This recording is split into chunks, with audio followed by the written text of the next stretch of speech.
hamdan katsiran tayyiban mubarakan fihi kama yuhibbu rabbuna wa yarda. Asyhadu an la ilaha illallah wahdahu la syarikalah wa asyhadu anna Muhammadan abduhu wa rasuluhu la nabiyya ba'da. Amma ba'du. Insyaallah pada siang yang berbahagia ini kita akan membahas sebuah fenomena, sebuah temuan kasus yang banyak terjadi di tengah-tengah kaum muslimin. Ada sebuah fenomena yang ini kadang sering tampak oleh kita. Fenomenanya adalah pecah kongsi.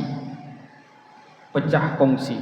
Betapa banyak kita saksikan kalau ada dua orang atau lebih yang mereka berkongsi, bersyarikat dalam urusan bisnis. Mereka berkongsi, bersyarikat dalam masalah lembaga dakwah, kegiatan sosial dan lain-lainnya. Namun apa yang terjadi? Tatkala bisnis mulai besar, tatkala lembaga, baik lembaga dakwah maupun lembaga sosial tadi mulai besar, maka mulailah timbul sengketa. Mulai ada riuk-riuk dan lain-lain. Mulailah sebagian pihak ingin menguasai, ingin mengakuisisi saham atau bagian temannya, ingin menggerakkan sendiri hal-hal yang dikongsikan tadi. Ini banyak kita saksikan, tidak jarang kita temukan di tengah-tengah kaum muslimin. Fenomena pecah kongsi, baik itu kongsi masalah bisnis, kongsi masalah kegiatan dakwah, kongsi masalah kegiatan sosial, bahkan kongsi masalah warisan keluarga, ini banyak sekali sengketa, bahkan sampai kepada level pecah kongsi.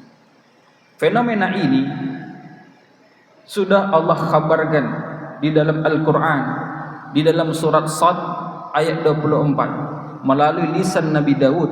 Allah kabarkan kepada kita, ada sebuah kisah yang dialami oleh Nabi Daud alaihissalam. Ada dua orang mencoba menyelinap ke istana kerajaan. Mereka memanjat tembok kerajaan sampai masuk ke dalam jendela. Tatkala bertemu dengan Nabi Daud kaget. Ini tiba-tiba ada dua orang penyusup masuk melalui jendela istana, dan kemudian mereka kabarkan, jangan takut, kami cuma orang yang sedang bersengketa. Kami adalah orang yang ingin meminta hukum kepada engkau wahai Nabi Allah. Kemudian diceritakan kasusnya. Ternyata si A dan si B ini berselisih masalah suatu perkara. Si A, dia punya kambing 99 ekor. Si B, dia punya kambing 1 ekor. Kemudian orang yang punya kambing 99 ekor, dia pinta agar kambing yang 1 ekor tadi untuk dia saja, biar kambing saya genap 100. Yang ringkas cerita, Nabi Daud sampaikan, kamu zalim. Kemudian lanjutnya Nabi Daud sampaikan di firman Allah surat Sad 24, wa inna katsiran minal khulata'i la yabghi ba'duhum ala ba'din illa allazina amanu wa 'amilus solihati wa qalilum mahum.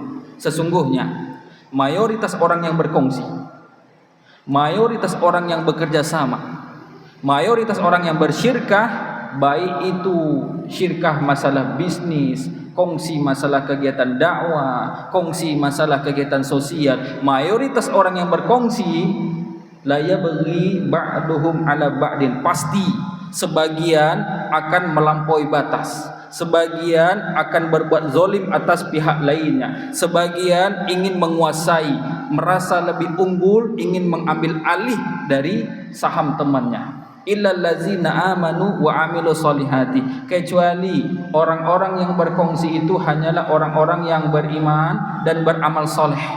Maka kalau orang beriman dan beramal soleh ketika berkongsi, maka mereka tidak ingin menguasai saham temannya, tidak ingin menguasai, mengambil alih yang sedang dijalani bersyirkah berkongsi tadi.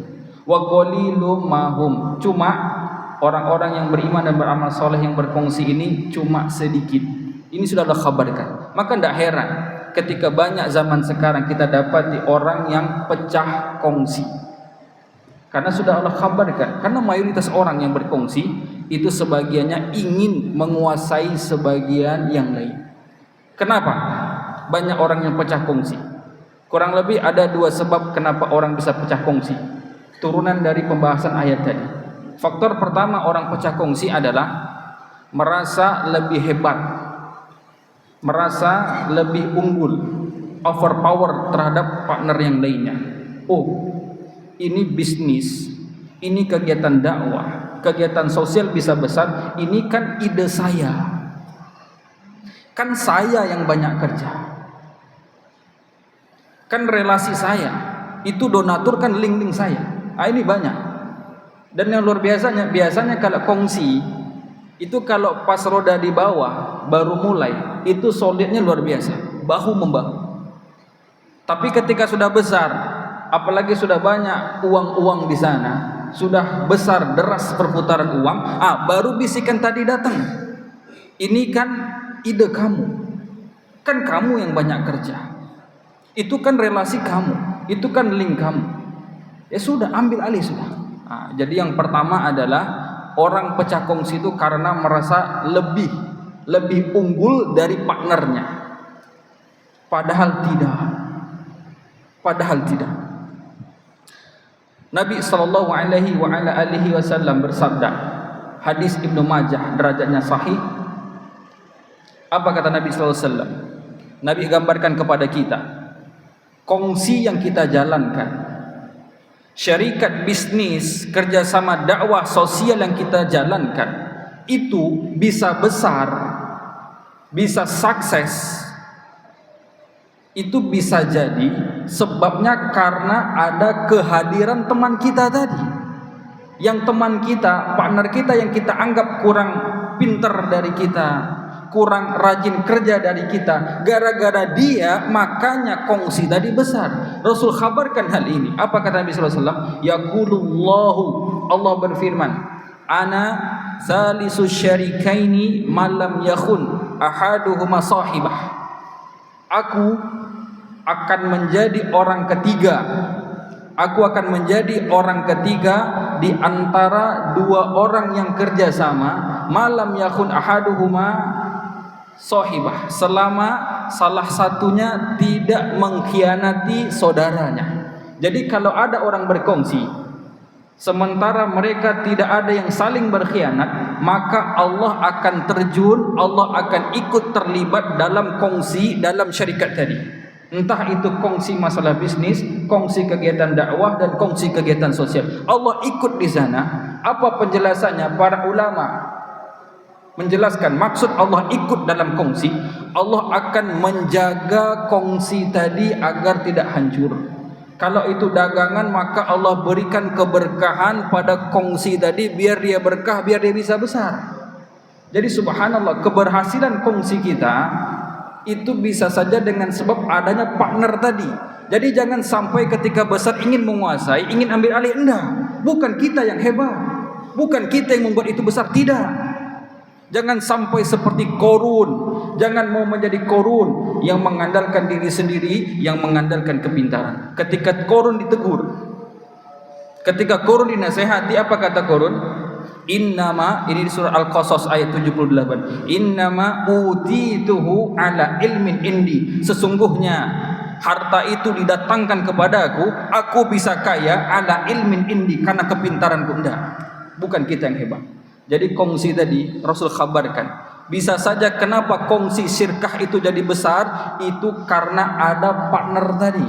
Kalau kita tidak berkhianat, kita saling tidak berkhianat, maka Allah akan jaga kongsi tadi. Allah akan kembangkan kongsi tadi, Allah akan besarkan kongsi tadi, dan Allah akan berikan keberkahan di kongsi tadi.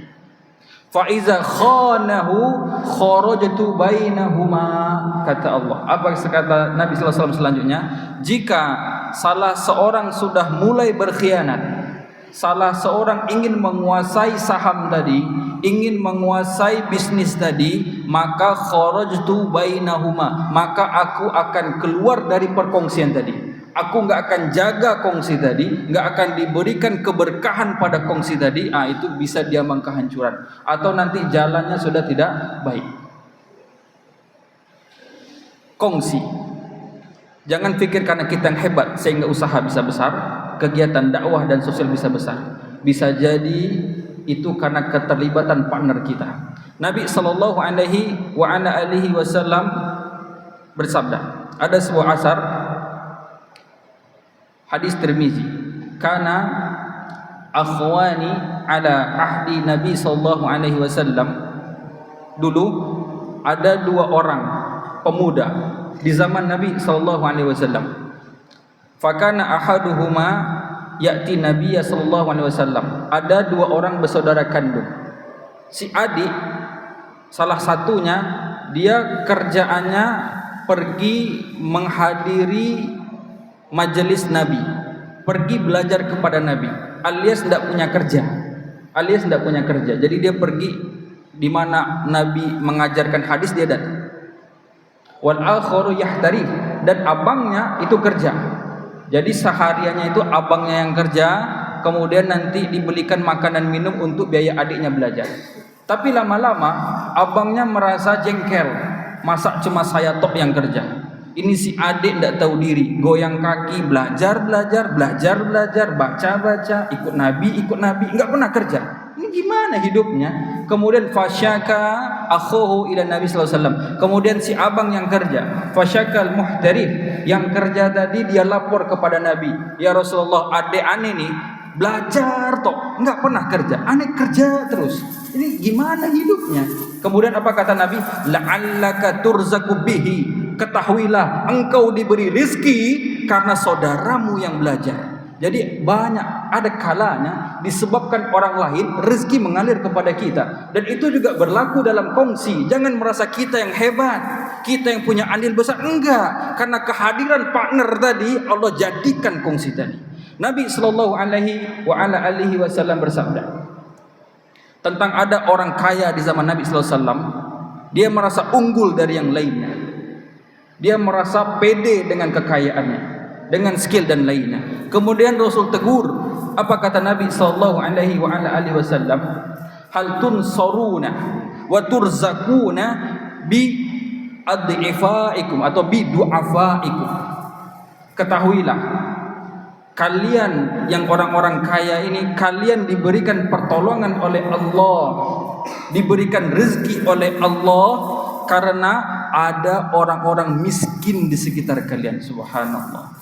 Jadi banyak sebab rezeki itu datang. Bisa jadi karena kehadiran orang miskin di antara kita, orang kaya mendapat rezeki dan pertolongan. Bisa jadi karena ada saudaranya yang belajar, anaknya yang mondok pesantren, keponakan dibiayai pondok pesantren, itu juga mengalirkan rezeki kepada orangnya. Demikian juga kongsi.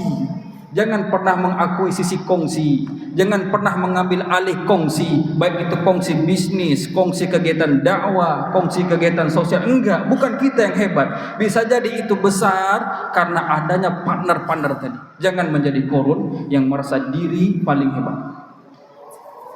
Itu alasan pertama orang pecah kongsi, merasa hebat, merasa berjasa, merasa ingin, ya ini karena saya, ini link saya, ini skill saya, ini ide saya, ini kerja saya.